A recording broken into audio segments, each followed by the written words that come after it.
اللہ کے سوا کسی اور کی اطاعت جس سے اللہ کی معصیت لازم آتی ہو، شرک۔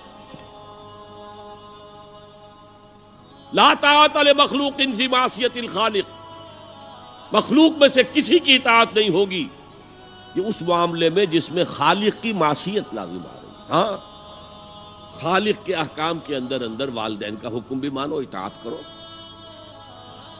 اساتذہ کا حکم مانو، کسی اور کو اپنا لیڈر مانا ہے اس کا حکم مانو، لیکن ناٹ بیونڈ، وہ جو سرکل ہے کتاب و سنت کا اس سے باہر نہیں۔ لا طاعت لمخلوق فی معصیت الخالق، یہ آپ الجبرے کے فارمولے کے طور پر اپنے سامنے رکھیے، اب اسے اپلائی کیجئے۔ جیسے فارمولوں کے ذریعے سے پھر بڑے بڑے وہ سم جو ہے وہ حل کیے جاتے تھے سوالات۔ صبح کا وقت ہے، آنکھ بھی کھلی ہے، کوئی اذان کی آواز بھی کان میں آئی ہے، آپ کا نفس کہتا ہے ابھی سو جی۔ آپ نے اپنی چادر یا کمبل کو درست کیا اور کروٹ لی اور سو گئے۔ یہ کیا ہے؟ آپ نے کس کا حکم پیچھے پھینکا اور کس کا حکم مانا؟ اللہ کے حکم کو پیچھے پھینک دیا، نفس کے حکم کو آگے رکھا۔ یہ شرک، اس شرک کو جاننے والے بہت کم ہیں۔ مولانا روم نے خوب کہا تھا، نفس ماں ہم کم ترس فرعون نیست لیکن اورعون ایراعون نیست۔ میرا نفس بھی فرعون سے کم نہیں ہے۔ فرعون نے کہا تھا نا الیس لی ملک مصر وہذہ الانہار تجری من تحتی، کیا اس ملک مصر کی حکومت میری نہیں ہے؟ اور سارا جو یہ آب پاشی کا نظام ہے، انہار کا نظام ہے، وہ میرے کنٹرول میں نہیں ہے؟ جس کا چاہوں موگا کھلا رکھوں، جس کا چاہوں بند کر دوں۔ یہ تھا خدائی کا دعویٰ، انا ربکم الاعلی۔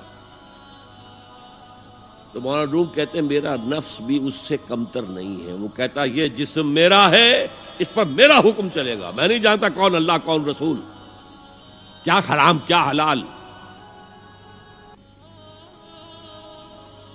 تو فرعون سے کم تو نہیں ہے میرا نفس، لیکن اورعون اس کی بہت مدد تھی، فوج تھی، لاؤ لشکر تھا، تو اس نے زبان سے بھی کہہ دیا کھل کر انا ربکم الاعلی۔ میں مسکین ہوں، غریب ہوں، میرے پاس کوئی طاقت نہیں ہے، میں زبان سے تو کچھ نہیں کہہ سکتا، اندر سے میرا نفس یہی کہتا۔ یہ نفس کی حکومت قرآن کہتا ہے، میں حیران ہوتا ہوں، دو جگہ یہ مضمون آیا ہے، ارأیت من اتخذ الہہ ہواہ افانت تکون علیہ وکیلا۔ اے نبی تم نے دیکھا اس شخص کو، اس کے حال پر غور کیا جس نے اپنی خواہش نفس کو اپنا الہ بنا لیا ہے۔ اللہ اکبر،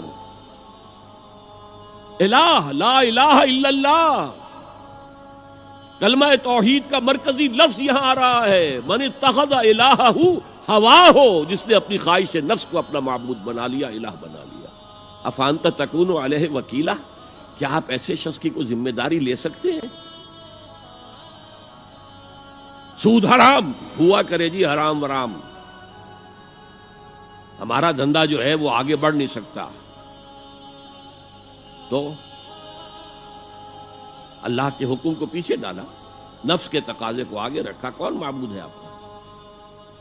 نام عبداللہ رکھیے، نام عبد الرحمن رکھیے، ہے عبد النفس، نفس کے بندے، نفس کے غلام۔ یہ میں نے یوں سمجھئے کہ جیسے میں نے ہجرت اور جہاد کی ڈیفینیشنز کی تھی۔ ہجرت کا بیس کیا ہے؟ پوچھا گیا ای الہجرت افضل ہو یا رسول اللہ، اے اللہ کے رسول بتائیے سب سے اعلیٰ ہجرت کون سی ہے، افضل؟ فرمایا ان تہجر ما کرہ ربک، ہر اس چیز کو چھوڑ دو جو تمہارے رب کو پسند نہیں۔ آج رات ہی سے آپ ہجرت شروع کر سکتے ہیں۔ جائزہ لیجئے کیا کیا چیزیں میری زندگی میں خلاف شریعت ہے، جو اللہ کو ناپسند ہے، فیصلہ کیجئے کہ آج کے بعد نہیں ہوگی۔ ہجرت شروع ہو گئی، افضل الہجرہ، سب سے افضل ہجرت شروع ہو گئی۔ لیکن ٹاپ پر لے جائیے تو یہ ہجرت جب اللہ کے دین کو قائم کرنے کی جدوجہد اس مرحلے پر آ جائے کہ اب باطل کے ساتھ ٹکراؤ ہے اور اب چاہیے کہ ساری قوت ایک مرکز پر جمع ہو جائے، ہجرت فرض کر دی گئی، وہ ہجرت گھر بار چھوڑ کر، اہل و عیال کو چھوڑ کر، اور مکے کے بھیڑیوں کے رحم و کرم پر چھوڑ کر اپنے گھر والوں کو جو لوگ ہجرت کر کے آئے، حکم تھا۔ ہجرت مدینہ فرض تھی، ہجرت حبشہ فرض نہیں تھی، صرف اجازت تھی کہ جن سے سختیاں نہیں جھیلی جا رہی مزید وہ چلے جائیں۔